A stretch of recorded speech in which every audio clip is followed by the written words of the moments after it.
kita banyak belajar juga dari masa pandemik ini bahwa ternyata setiap proses pembentukan jati diri kita, pembentukan identitas kita itu sebenarnya ada di keluarga. Iya. Bersyukurlah kalau misalnya kita masih punya waktu untuk bisa berkomunikasi, kita masih punya waktu untuk berbagi dengan orang tua kita, dengan keluarga kita. Di masa pandemik ini sebenarnya itu menunjukkan bahwa peran orang tua itu sangat penting, peran orang tua itu sangat krusial terhadap pendidikan anak. Bukan hanya ke sekolah sih. Nana tadi bicara mengenai orang tua, saya mau sedikit menegaskan hal ini. Selama masa pendidikan lebih dari 2 tahun ini, anak-anak kan dirumahkan. Ternyata dirumahkan itu tidak menolong mereka karena orang tua kan juga sibuk. Sekarang apa kira-kira pandanganmu untuk orang tua?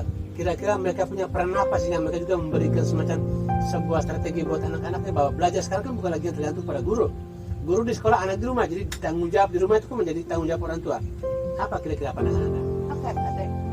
Kembali lagi tadi ya Pak De, ini sebenarnya soal bagaimana orang tua mengatur skala prioritas. Bagaimana orang tua kemudian memandang parenting itu sebagai salah satu unsur yang sangat penting dalam membentuk jati diri, membentuk identitas seorang anak. Nah, pandangan saya soal itu memang kita tidak pungkiri bahwa ada orang tua yang harus bekerja extra time ya Pak Dre, untuk kemudian bisa menopang kehidupan rumah tangga mereka. Tapi di sisi lain ada juga orang tua yang sebenarnya sangat egois, lebih mengejar keuntungan finansial, lebih ambisius untuk bekerja, lantas kemudian mengabaikan anak-anak mereka. Ini juga miris ketika mereka sibuk bekerja, ada yang malah menitipkan anak mereka ke ART-nya ya Pak Dre, ART-nya. Jadi anaknya malah lebih kenal ART-nya ketimbang orang tuanya. Lalu yang kedua, ada juga yang malah mereka merasa, ya sudah kita sudah kasih uang ke anak, kita sudah kasih handphone ke anak, berarti tugas kita selesai, yang penting bayar studinya tadi, kita kasih segala kebutuhannya. Tapi harus kita sadari bahwa usia-usia anak kayak pada apalagi dari SD sampai dengan SMA, itu masa yang sangat penting dalam tumbuh kembang seorang anak, dan itu membutuhkan kehadiran orang tua. Jangan salahkan anak kalau misalnya nanti setelah dia lepas dari orang tua dan dia punya karakter yang dianggap, lah ini tidak sesuai dengan didikan kita. Orang tua saja tidak punya waktu untuk bisa mendengarkan cerita dari anak. Setidaknya kalau misalnya tidak punya waktu untuk mendampingi dia belajar minimal 3 jam dalam sehari ya Pak De, setidaknya tanyakan, oh apa sih yang kamu pelajari hari ini di sekolah? Minimal. Atau setidaknya tanya, kesulitan kamu di sekolah apa?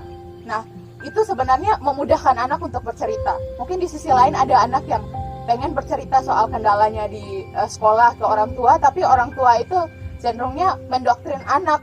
Jadi anak itu dipaksa untuk mempelajari hal yang mungkin dia tidak inginkan. Ada anak yang dipaksa harus masuk jurusan IPA padahal dia doyannya belajar IPS gitu Pak. Jadi memang pada akhirnya orang tua itu harus perlu menurunkan ego dan mengatur skala prioritas gitu Pak.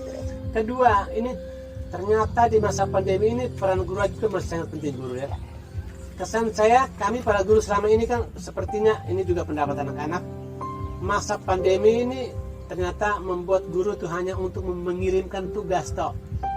Tentu tidak semua, ada video dan sebagainya, sehingga membuat anak-anak itu kebanyakan mengalami kebosanan. Masa pandemi sama dengan masa untuk belajar dengan mengerjakan tugas.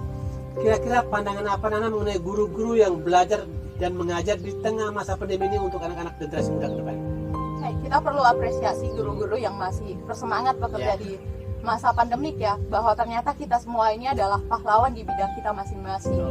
Nah, bahwa kita di masa krisis seperti ini pun masih punya kepedulian terhadap masa depan anak bangsa. Pandangan saya soal guru yang masih mengajar, terlepas dari apapun metodenya, yang pertama-tama kita perlu bersyukur bahwa ada orang yang masih sadar dengan tanggung jawabnya.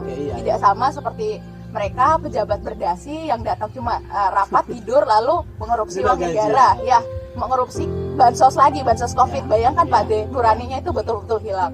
Lalu yang kedua, kita juga mesti sadar ya Pak De, bahwa mungkin metode-metode pembelajaran yang diterapkan oleh guru memang tidak akan bisa nyaman untuk semua anak, tidak mungkin akan bisa dipahami oleh semua anak.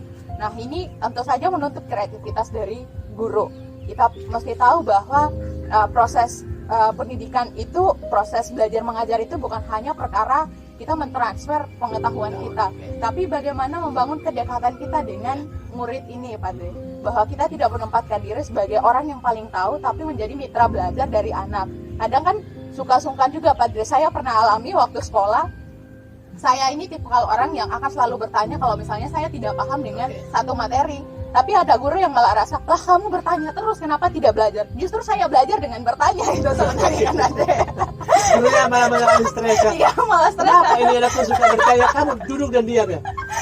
Oke. Malah seperti itu, Padre. Ya, dan yang ketiga itu tadi mesti jadi apa ya, bahan evaluasi juga untuk lembaga-lembaga pendidikan, entah di dinas, entah di kementerian. Jadi ketika proses rekrutmen guru itu bukan hanya sekadar dilihat dari gelarnya, oh ini karena dia SPD atau apalah. Saya tidak menjustifikasi ya, Padre, saya tidak menjustifikasi bahwa mereka tidak bisa mengajar atau tidak.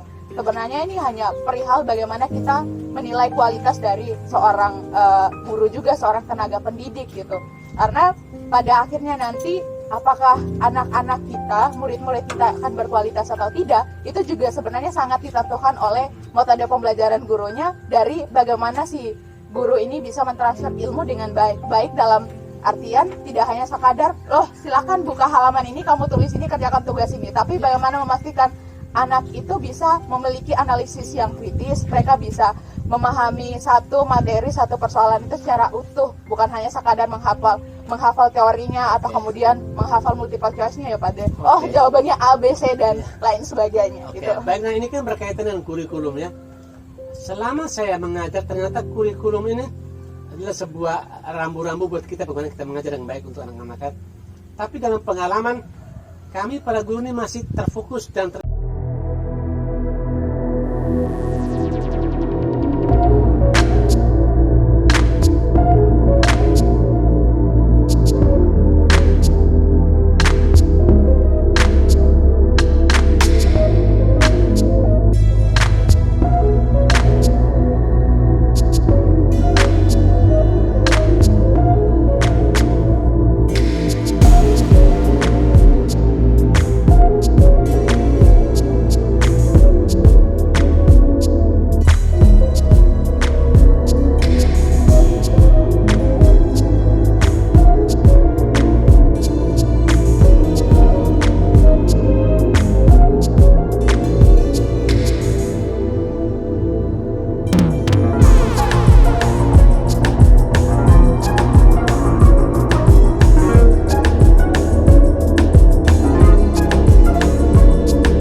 diancam tidak lulus. Itu sih, Padre, menurut saya. Jadi memang perlu diperhatikan juga kurikulum, jangan hanya sebatas mengatur oh guru ini mengajar sekian menit, sekian kelas, Iya. rombongan belajarnya sekian, Gajinya ya sekian. gajinya sekian, tetapi perlu diperhatikan juga ya, mungkin ada kearifan lokal yang sebenarnya Iya. bisa kita manfaatkan. Jadi betul-betul kurikulumnya juga itu berbasiskan kearifan lokal. Jangan ajarkan kearifan lokal ini hanya sekadar tadi apa dari lagu daerahnya Iya, gitu ya, untuk tapi konsep-konsep, untuk perlombaan. hanya Iya. sebatas pakaian daerah gitu, Iya. tapi lebih daripada itu ada dong cerita-cerita lokal, ada kearifan-kearifan lokal yang sebenarnya bisa dipakai oleh anak, bisa jadi bahan pembelajaran untuk anak ini, untuk dia tidak menjadi manusia yang tercerabut dari akarnya. Oke. Bagaimana kita bisa mau meminta orang mencintai negerinya, sementara kita tidak pernah memberikan bekal, memberikan satu bahan pembelajaran yang membuat dia jadi lebih dekat, lebih akrab dengan budayanya sendiri gitu. Karena kunci utama untuk membangun rasa kecintaan kita terhadap negeri kita itu dimulai dari bagaimana kita meminta atau kita mendampingi seorang anak ini untuk mencintai budayanya dulu. Coba cintai dulu yang ada di daerahmu. Kalau misalnya kamu sudah mencintai itu di daerahmu dan kemudian merefleksikan itu, mengimplementasikan itu dalam praktek hidup sehari-hari, Indonesia ini sungguh kaya, kita tidak akan ada lagi rasisme gitu Pak. Karena setiap orang itu sudah merasa selesai dengan dirinya dan merasa bahwa setiap kita ini unik dan berbeda. Dan pada akhirnya toleransi it's not a jargon on social media.